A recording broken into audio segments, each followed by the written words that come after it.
To be or not to be, that is the question.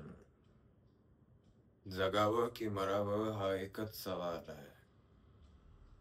या दुनियेच्या उकिरड्यावर खरकट्या पत्रावळीचा तुकडा होऊन जगावं बेशरम लाचार आनंदानं, की फेकून द्यावं या देहाचं लखतर त्यात गुंडाळलेल्या जाणीवेच्या यातनेसह मृत्यूच्या काळ्याशा डोहामध्ये.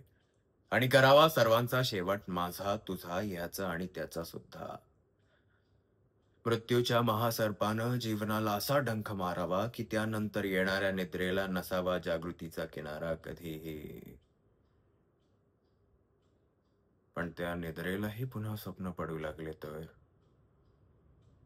तर इथंच मेघ आहे. नव्या स्वप्नांच्या अनोळखी प्रदेशात प्रवेश करायचा धीर होत नाही, म्हणून सहन करतो हे जुनं जागेपण. सहन करतो प्रेताच्या निर्जीवपणानं अभिमानावर होणारे बलात्कार, अस्तित्वाच्या गाभाऱ्यात असलेल्या सत्वाची विटंबना.